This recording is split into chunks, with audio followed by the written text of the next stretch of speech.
तो कल शाम को दिल्ली पुलिस ने leader of the opposition Rahul Gandhi को डिटेन कर लिया। किसी रैली में नहीं, किसी प्रेस कॉन्फ्रेंस में नहीं, बल्कि सीधा प्राइम मिनिस्टर के रेजिडेंस के बाहर से, यानी लोक कल्याण मार्ग के सामने से, जहां राहुल गांधी रोड पर बैठ गए और उठने से मना कर दिया। जब तक सिक्योरिटी पर्सनल उन्हें फिजिकली वहां से हटाकर ले नहीं गए, तब तक राहुल गांधी वहीं बैठे रहे। बाद में जो विजुअल सामने आए, उनमें उनके चेहरे पर खून भी दिख रहा था। इसके अलावा प्रियंका गांधी, मल्लिकार्जुन खड़गे और कांग्रेस के कई अदर एमपीज को भी उनके साथ डिटेन किया गया। लेकिन सवाल यह है कि राहुल गांधी वहां कर क्या रहे थे। तो दरअसल मंडे को जंतर मंतर पर स्टूडेंट्स के प्रोटेस्ट के दौरान दिल्ली पुलिस ने जो फोर्स यूज की थी, इसी पुलिस एक्शन के खिलाफ कांग्रेस ने डिसाइड किया कि वो प्राइम मिनिस्टर के रेजिडेंस तक मार्च करेगी और स्टूडेंट्स के इश्यूज पर सरकार से जवाब मांगेगी। लेकिन मार्च पीएम रेसिडेंस तक पहुंच ही नहीं पाया। दिल्ली पुलिस ने उन्हें रास्ते में ही रोक लिया, जिसके बाद राहुल गांधी रोड पर बैठ गए और वहीं से पूरा स्टैंड ऑफ शुरू हुआ। ये सब बेसिकली उसी मूवमेंट का पार्ट है जो पिछले एक महीने से लगातार बढ़ता जा रहा है। और इसी के साथ साथ पंजाब से एक और कंप्लीटली अलग प्रोटेस्ट भी दिल्ली की तरफ बढ़ रहा है। तो चलिए इस पूरी स्टोरी को प्रॉपरली समझते हैं, देखते हैं कि कहां से चीजें स्टार्ट हुई थी और अब क्या चल रहा है। तो बेसिकली ये सब कुछ स्टार्ट हुआ था मई के महीने में, जब चीफ जस्टिस ऑफ इंडिया ने एक कंप्लीटली अनरिलेटेड हियरिंग के दौरान अनएम्प्लॉयड यूथ को कॉकरोचेस से कंपेयर कर दिया था। कुछ ही दिनों बाद अभिजीत दिप के नाम के एक व्यक्ति ने इस स्टेटमेंट को एक मूवमेंट में बदल दिया और इसका नाम रखा गया कॉकरोच जनता पार्टी। जो स्टार्टिंग में एक इंटरनेट जोक लग रहा था, वो ज्यादा देर तक जोक नहीं रहा। कुछ ही दिनों में इसके ऑनलाइन फॉलोअर्स 22 मिलियन क्रॉस कर गए और जून के एंड तक ये मूवमेंट दिल्ली के जंतर मंतर पर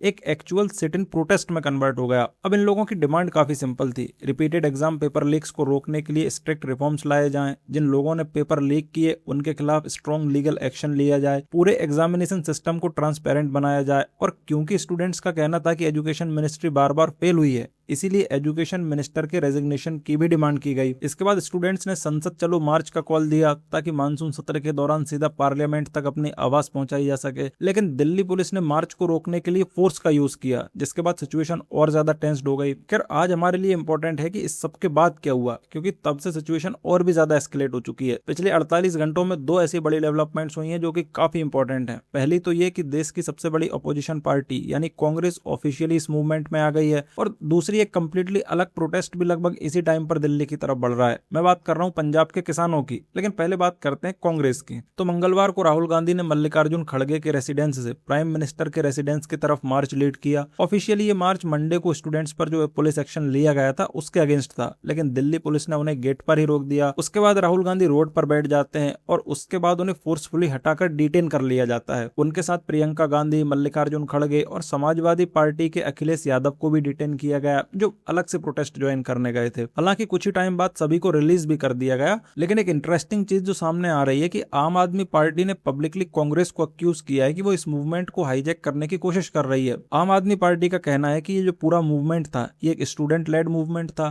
पॉलिटिकल मूवमेंट नहीं था। और अगर कांग्रेस अपनी सीनियर लीडरशिप और पार्टी सिंबल्स के साथ इसमें एंटर करती है तो ये जो पूरा मूवमेंट है वो वापस उसी पॉलिटिकल फाइट में चला जाएगा जिससे बचने की कोशिश शुरू से की जा रही थी। दूसरी तरफ गवर्नमेंट का वर्जन भी अलग है। गवर्नमेंट का कहना है कि कांग्रेस स्टूडेंट्स का यूज कर रही है ताकि मानसून सत्र के दौरान पार्लियामेंट को डिसरप्ट किया जा सके। साथ ही गवर्नमेंट ये भी कह रही है कि जो स्पीकर हैं, मतलब जो लोकसभा स्पीकर हैं, उन्होंने राहुल गांधी को ऑफर दिया था कि अगर अपोजिशन चाहे तो स्टूडेंट्स के इश्यूज पर पार्लियामेंट के अंदर डिस्कशन करवाया जा सकता है, लेकिन इसके लिए नॉर्मल पार्लियामेंट्री प्रोसेस फॉलो करनी होगी और प्रोटेस्ट की जगह हाउस के अंदर बात उठानी होगी। लेकिन कांग्रेस की स्टोरी बिल्कुल अलग है। कांग्रेस का कहना है कि ये ऑफर कभी जेन्युइन था ही नहीं। कांग्रेस ये कह रही है कि स्पीकर ने साथ ही ये भी कंडीशन रखी थी कि फाइनल डिसीजन गवर्नमेंट के एग्रीमेंट पर डिपेंड करेगा, यानी अपोजिशन के मुताबिक डिस्कशन का कोई गारंटेड एश्योरेंस था ही नहीं। इसीलिए उनका मानना है कि ये सिर्फ एक फॉर्मल ऑफर था, जेन्युइन अटेम्प्ट नहीं था चीजें सॉल्व करने का। अब उस रूम के अंदर एग्जैक्टली क्या हुआ उसको बाहर बैठकर इंडिपेंडेंटली वेरीफाई नहीं किया जा सकता।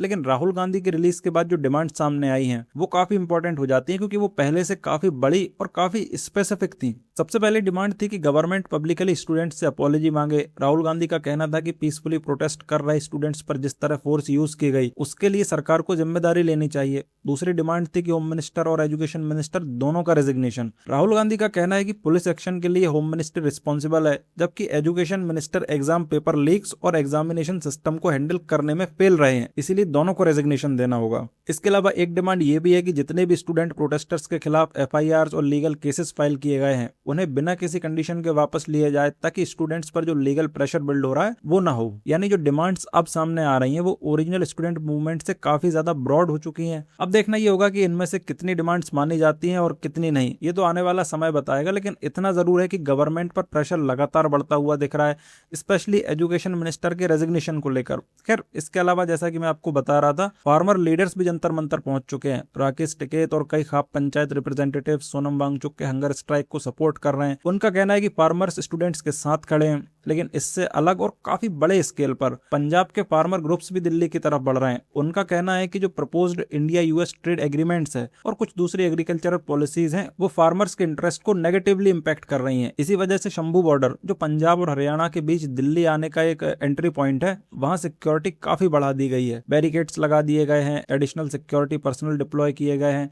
काफी हद तक वैसे विजुअल्स देखने को मिल रहे हैं जैसे कुछ साल पहले फार्म लॉ प्रोटेस्ट के दौरान देखने को मिले थे। अब ध्यान देने वाली बात यह है कि ये दोनों प्रोटेस्ट हैं ये सेम नहीं है। एक एग्जाम लीक्स और एजुकेशनल रिफॉर्म्स को लेकर है, दूसरा ट्रेड पॉलिसी और एग्रीकल्चर को लेकर है। ना इनका ऑर्गेनाइजर सेम है, ना इनकी डिमांड लिस्ट सेम है। सेम है तो केवल इनकी टाइमिंग, और इसी वजह से गवर्नमेंट के लिए प्रेशर काफी ज्यादा बढ़ता हुआ दिख रहा है। फिलहाल डेवलपमेंट्स बहुत तेजी से हो रही हैं, हर कुछ घंटों में सिचुएशन बदल रही है, नई सामने अपडेट्स आ रही हैं। अब देखना ये होगा कि आने वाले दिनों में ये प्रोटेस्ट और बड़े होते हैं या फिर गवर्नमेंट और प्रोटेस्टर्स के बीच कोई मिडिल ग्राउंड निकलता है। क्योंकि रिपोर्ट्स के अकॉर्डिंग सोनम वांगचुक और गवर्नमेंट के बीच डिस्कशंस लगातार चल रहे हैं, और अगर Sonam Wangchuk hunger strike end कर देते हैं तो शायद ये प्रोटेस्ट का भी एंड दिखाई दे हमें। नाउ यहाँ मैं जानना चाहूंगा आपका ओपिनियन, आपको क्या लगता है, क्या कांग्रेस के इस मूवमेंट में आने से मूवमेंट को फायदा हुआ है या नुकसान हुआ है? कमेंट्स में अपना ओपिनियन जरूर बताइएगा। आई होप आपको सब कुछ अच्छे से समझ आया होगा। अगर वीडियो पसंद आई हो तो वीडियो को लाइक जरूर करें। मैं मिलूंगा आपसे अगली वीडियो में। For the time being this was all from my side.